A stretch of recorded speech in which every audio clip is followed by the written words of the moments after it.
አክብሮታዊ ሰላምታችን በያላችሁበት ድረስ የተወደዳችሁ የሚዲያችን ቤተሰቦች አዳዲስና ሰበር መረጃዎችን ይዘን መጥተናል። በቅድሚያም አርዕስቶቹን እንንገራችሁ። የብልጽግናው ቁልፍ ባለስልጣን ከስልጣናቸው መሰናበታቸው ተሰማ። የጠቅላይ ሚኒስትር አብይ አህመድ አስተዳደር የአስተዳደር መዋቅሩን ለማጠናከር ለክልሎችና ለከተማ አስተዳደሮች የስልጣን ሽግሽግ እንዲያደርጉ ትዕዛዝ ማስተላለፉ ተሰምቷል። ብልጽግና ፓርቲ በየክልሉ የአመራር ሹምና ሽግሽግ እንዲደረግ አቅጣጫ ማስቀመጡ በተገለጸ ማግስት እጅግ አነጋጋሪ መረጃዎች እየወጡ ይገኛሉ።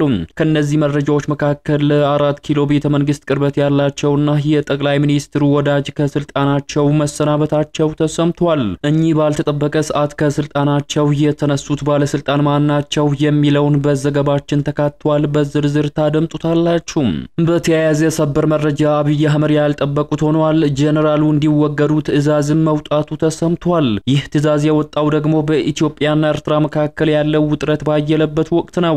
ጀነራሉ የጦርነት ዝግጅት መረጃዎችን አሳልፈው ለጥላት ወገን እየሰጡ ነው መባሉን ተከትሎ ከኃላፊነታቸው እንዲወገዱ የወጣው ትዕዛዝ በርካቶችን እያነጋገረ ይገኛል። ከኃላፊነታቸው እንዲወገዱ ትዕዛዝ የወጣባቸው ጀነራል ማናቸው የሚለውን አብራችሁን ከቆያችሁ በዝርዝር ተሰሙታላችሁ።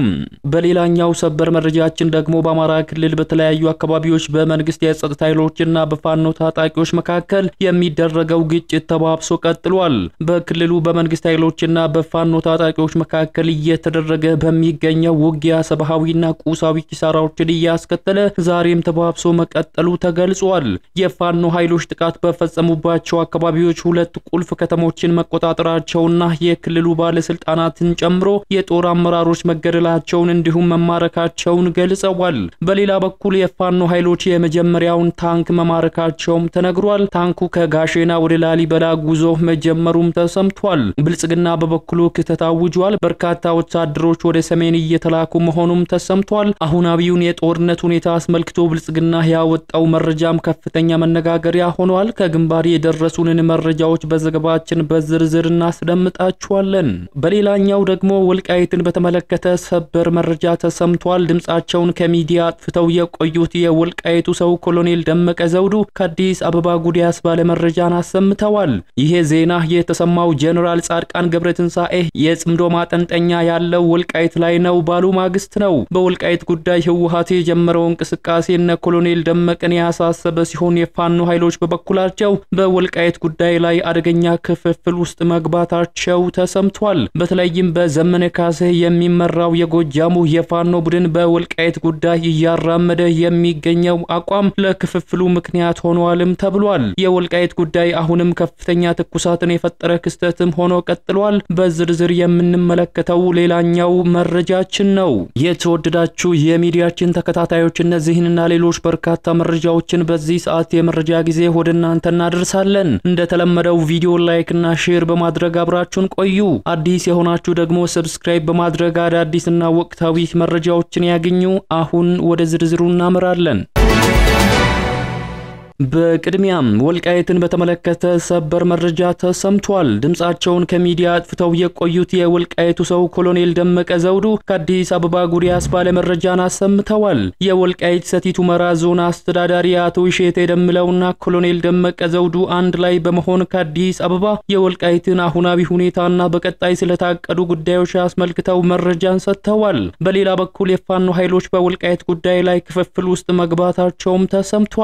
በተለይም በዘመነ ካሴ የሚመራው የጎጃሙ ፋኖ ቡድን በወልቃይት ጉዳይ እያራመደ የሚገኘው አቋም ለክፍፍሉ ምክንያት ሆኗልም ተብሏል። ይሄኛው ዜና የተሰማው ጀነራል ጻድቃን ገብረትንሳኤ የጽምዶ ማጠንጠኛ ያለው ወልቃይት ላይ ነው ባሉ ማግስት ነው። የወልቃይት ጉዳይ አሁንም ከፍተኛ ትኩሳትን የፈጠረ ክስተት ሆኖ ቀጥሏል። በአካባቢው ያለው ፖለቲካዊና ወታደራዊ ትኩሳት በቀላሉ የሚበርድም አይመስልም። ህወሓት በበኩሉ ባወጣው መግለጫ የፌደራሉ መንግስት በወልቃይት ታጣቂ ኃይሎችን እያደራጀ ይገኛል በማለትም ከሷል። ህወሓት ወልቃይትን የተመለከተ መግለጫ መስጠቱን ተከትሎ ነው ኮሎኔል ደመቀ ስለ ወልቃይት አሁናዊ ሁኔታ የተናገሩት። የወልቃይት ሰቲት ሁመራ ዞን ዋና አስተዳዳሪ አቶ እሸቴ ደምለውና ኮሎኔል ደመቀ በሰጡት ማብራሪያ በሰሜኑ ጦርነት ወቅት ከዞኑ የተፈናቀሉ ወገኖች ወደ አካባቢያቸው እንዲመለሱና ሰላማዊ ኑሮአቸውን እንዲቀጥሉ እየተደረገ መሆኑን ገልጸዋል። የዞኑ ዋና አስተዳዳሪ አቶ እሸቴ ከዞኑ የተፈናቀሉ የተፈናቀሉ ወገኖች ወደ ቀያቸው ተመልሰው ሰላማዊ ኑሮአቸው እንዲቀጥሉ እንደሚቀበሏቸውም ገልጸዋል። በአሁኑ ወቅት በወልቃይት ጠገዴ የሚኖሩ በርካታ የወልቃይት ተወላጆች ሰላማዊ ህይወታቸውን እየኖሩ መሆናቸውን ጠቅሰው የአማራና የትግራይ ህዝብ ለዘመናት አብሮ የኖሩ መሆናቸውን አስረድተዋል። ኮሎኔል ደመቀ የተፈናቃዮች ጉዳይን በተመለከተ ዘላቂ መፍትሄ ለመስጠት በሁሉም ወገን ቆራጥነትን ይጠይቃል ሲሉ አሳስበዋል። ይህ በእንዲህ እንዳለ የፋኖ ኃይሎች በወልቃይት ጉዳይ አደገኛ በተባለ ክፍፍል ውስጥ መግባታቸውን የሚገልጽ መረጃ ወጥቷል። ወልቃይት ጠገዴና የራያ አካባቢዎች በአማራ ክልልና በትግራይ ክልል መካከል ከፍተኛ ውዝግብ እያስነሳ የቀጠለ አካባቢ ሲሆን የፋኖ ኃይሎችም የሁለቱን ቁልፍ አካባቢዎች በተመለከተ ለትግራይ አሳልፈን እንስጥና አንስጥ በሚል አደገኛ አለመግባባት ውስጥ መግባታቸው ተሰምቷል። የወልቃይትና የራያ አካባቢዎች የህወሓት የበላይነት በነበረባቸው 27 ዓመታት በትግራይ ክልል ስር ይተዳደሩ የነበረ ሲሆን የአማራ ክልል በበኩሉ ቦታዎቹ የአማራ መሬቶች ናቸው በማለት ሲጠይቅ ቆይቶ የሰሜን ኢትዮጵያው ጦርነትን ተከትሎ በክልሉ ስር ማካለል መቻሉ የሚታወስ ነው። የትግራይ ክልል የትግራይ ግዛታዊ አንድነት ይከበር፣ በአማራ ክልል የተያዙ ቦታዎች ይለቀቁልኝ እያለ ሲሆን የአማራ ክልል ደግሞ ታሪካዊ ርስታችን ነው በሚል እየተከራከረ ይገኛል። ከቅርብ ጊዜ ወዲህ ደግሞ ከህወሓትና ኤርትራ ጋር በመጣመር የፌደራሉ መንግስት ለመገልበጥ እንቅስቃሴ ጀምረዋል የተባሉት የፋኖ ኃይሎች የወልቃይትንና የራያ አካባቢዎችን ለህወሓት በመስጠት አንድነት እንፍጠር በሚል ለተነሳው ሐሳብ የፋኖ ኃይሎች ክፍፍል ውስጥ ገብቷል ተብሏል። በነዘመነ ካሴ የሚመራው የጎጃሙ ፋኖ ቡድን ስለነዚህ አካባቢዎች ጉዳይ ትተን ከህወሓት ጋር ትብብር ፈጥረን 4 ኪሎ ላይ እናተኩር የሚል አቋም ማራመዳቸው የተሰማ ሲሆን የጎንደር ፋኖች በበኩላቸው የወልቃይትና የጠገዴ አካባቢዎችን ለህወሓት ከህወሓት ጋር ጥምረት ለመፍጠር መሞከር አደጋ አለው የሚል አቋም መያዛቸው ተነግሯል። በዚህ ላይ ከህወሓት ጋር መተማመን መፍጠር ከባድ እንደሆነ የጎንደር ፋኖ አባላትም አምርረው ሲናገሩ እንደነበር ነው የተገለጸው። ለዚህ ደግሞ የህወሓት 27 ዓመታት አገዛዝን በተደጋጋሚ ሲገልጹ ነበር ብለዋል የመረጃ ምንጮች። በዚህ ጉዳይ ላይ በወሎ አካባቢ የሚንቀሳቀሰው የፋኖ ቡድን ለሁለት የተከፈለ አቋምን አንጸባርቋል። በነምሬ ወዳጆ የሚመራው ቡድን ከህወሓት ጋር ትብብር መፍጠርን የተቀበለ ሲሆን ሌላው በአካባቢው የሚንቀሳቀሰው የፋኖ ቡድን የራያ አካባቢን በወረራ ከያዘው ህወሓት ጋር ጥምረት መፍጠር በአማራ ህዝብ ህልውና ላይ አደጋን መጋበዝ ነው ሲሉ አቋም መውሰዳቸው ተነግሯል። በአማራ ክልል ሰሜን ሸዋ ዞን አካባቢ የሚንቀሳቀሱ የፋኖ ቡድን ውስጥም ከህወሓት ጋር መስራት በሚል ሐሳብ ላይ ልዩነት መፈጠሩም ተነግሯል። ከህወሓት ጋር መስራትን የተቃወሙ የፋኖ ቡድኖች ከህወሓት ጋር መተማመን መፍጠር ከባድ እንደሆነ ነው የገለጹት። ውጤቱ መጀመሪያም የአማራ ክልል የያዘውን መሬት ለትግራይ አሳልፎ መስጠትን ያመጣልም በማለት ይተቻሉ። በዚህም ከወራት በፊት በተለያዩ የፋኖ አደረጃጀቶች መካከል ተፈጥሮ የነበረው ጥምረት ሊያፈርስ ይችላል የሚል ስጋትን ደቅኗል። ከዚህ በተጨማሪም ከትግራይ ኃይሎች ጋር ጥምረትን የሚቃወሙ የፋኖ ቡድኖች ህወሓት የአማራ ክልልን የጦርነት አውድማ ለማድረግና በእኛ ጀርባ ላይ ሆኖ 4 ኪሎ የመድረስ ዓላማ አለው በማለትም ገልጸዋል። ወደ ሌላኛው መረጃችን ስንሻገር በአማራ ክልል በተለያዩ አካባቢዎች በመንግስት የጸጥታ ኃይሎችና በፋኖ ታጣቂዎች መካከል የሚደረገው ግጭት ተባብሶ ቀጥሏል። በክልሉ በመንግስት ኃይሎችና በፋኖ ታጣቂዎች መካከል እየተደረገ በሚገኙ ውጊያዎች ሰብአዊና ቁሳዊ ኪሳራዎችን እያስከተለ ዛሬም ተባብሶ መቀጠሉ ተገልጿል። የፋኖ ኃይሎች ጥቃት በፈጸሙባቸው አካባቢዎች 2 ከተሞችን መቆጣጠራቸውና የክልሉ ባለስልጣናትን ጨምሮ የጦር አመራሮችን መማረካቸውን ገልጸዋል።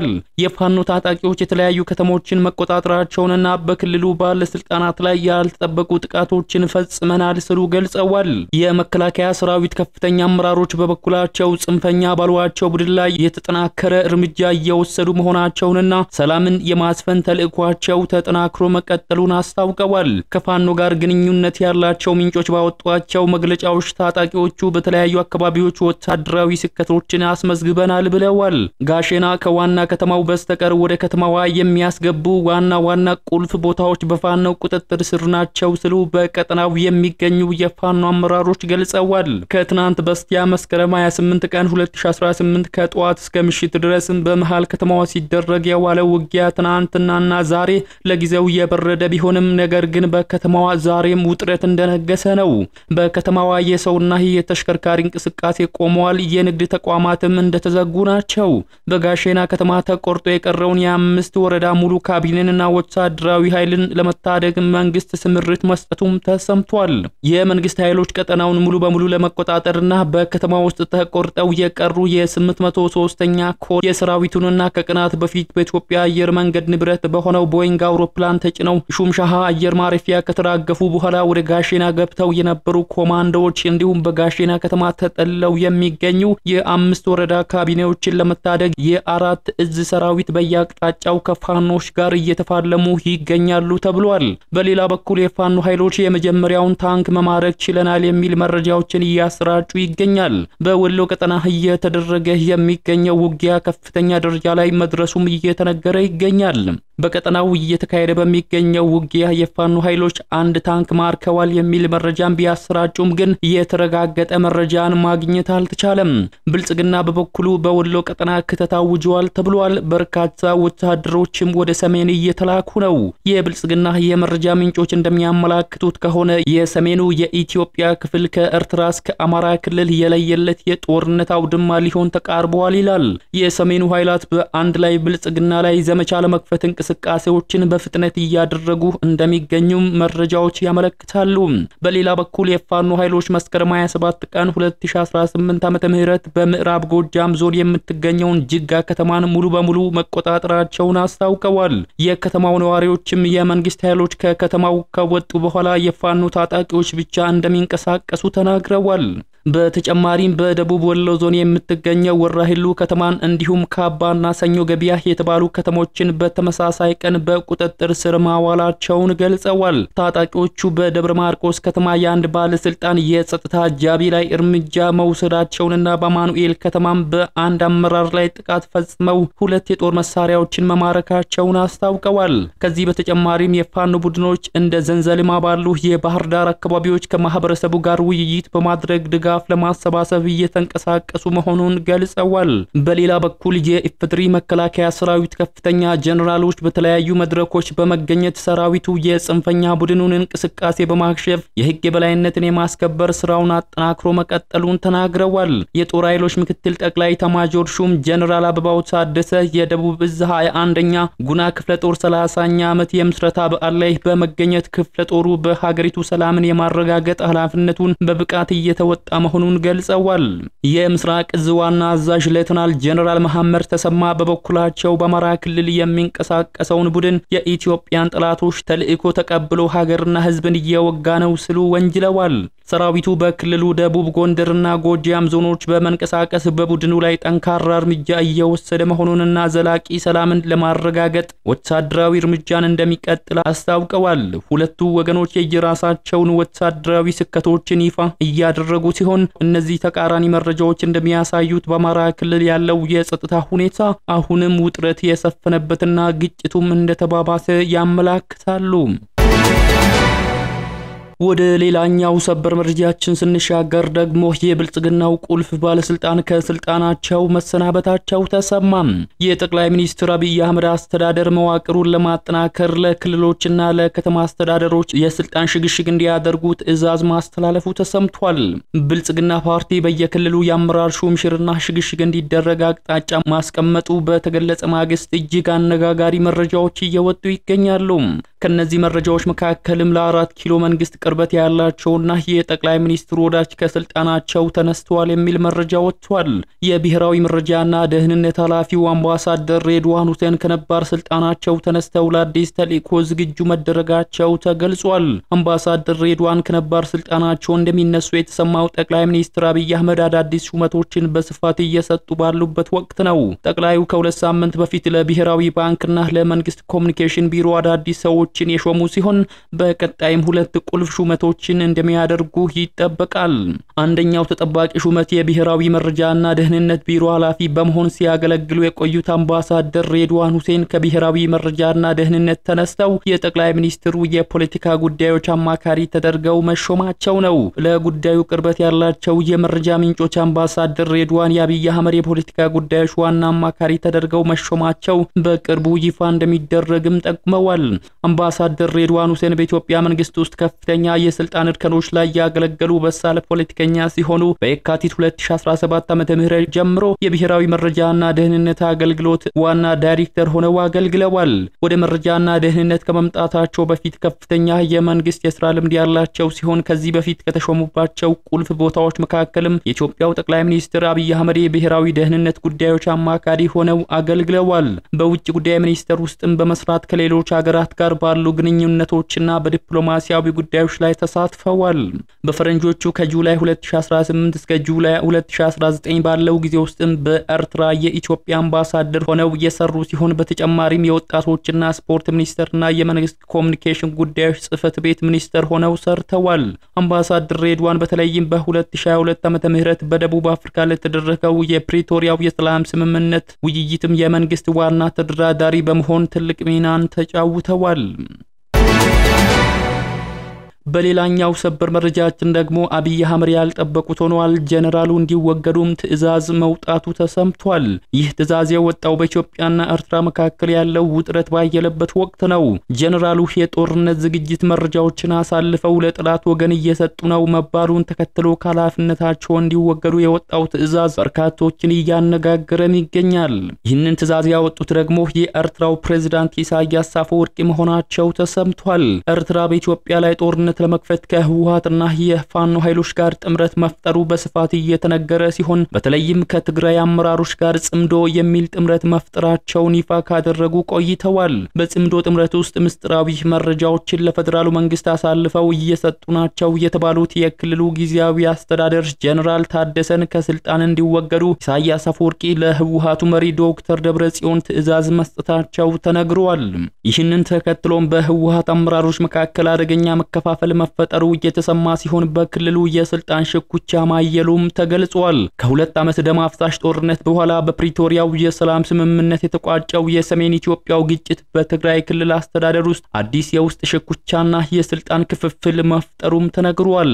ቀደም ሲል የነበረው የፖለቲካ ልዩነት አሁን ላይ ወደ ከፋ ደረጃ በማደጉ ክልሉን በአስተዳደርና በጸጥታ ችግር ውስጥ እንደከተተው ይነገራል። የፖለቲካ ተንታኞች እንደሚሉት በክልሉ ያለው የስልጣን ሽኩቻ በዋናነት በሶስት ዋነኛ ቡድኖች መካከል የሚደረግ ነው።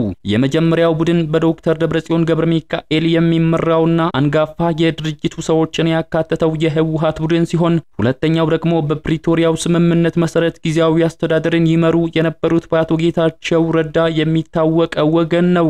ሶስተኛውና ከፍተኛ ተጽዕኖን እየፈጠረ የመጣው ኃይል በጀነራል ታደሰ ወረደ የሚመራውና ከፖለቲካዊ ሽኩቻዎች የጸዳ አስተዳደር እንዲኖር የሚፈልገው የሰራዊቱ ክንፍ ነው። የነዚህ ቡድኖች ዋነኛ የልዩነት መንስኤ የስልጣን የበላይነትን የመቆጣጠር ፍላጎት እንደሆነ የሚነገር ሲሆን አንዳንድ ወገኖች ደግሞ በክልሉ ካለው ህገወጥ የወርቅ ንግድና ሌሎችም የሀብት ምንጮች ጋር የተያያዘ ነው ሲሉ ይከራከራሉ።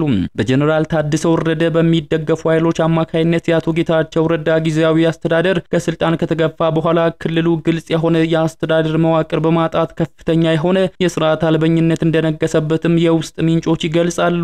በዚህ ምክንያት ከህገወጥ የሰውና የጦር መሳሪያ ዝውውር አንስቶ እስከ ህጻናት እገታና ግድያ የሚደርሱ ከባባድ ወንጀሎችን በክልሉ መስፋፋታቸው አሳሳቢ ሆኗል። ምንም እንኳን ጀነራል ታደሰ ወረደ በክልሉ ከፍተኛ ተጽዕኖ ቢኖራቸውም የሚመሩትን አስተዳደር ሙሉ በሙሉ የመወሰንና የመቆጣጠር አቅም እንዳልፈጠረ የውስጥ ምንጮች ይገልጻሉ።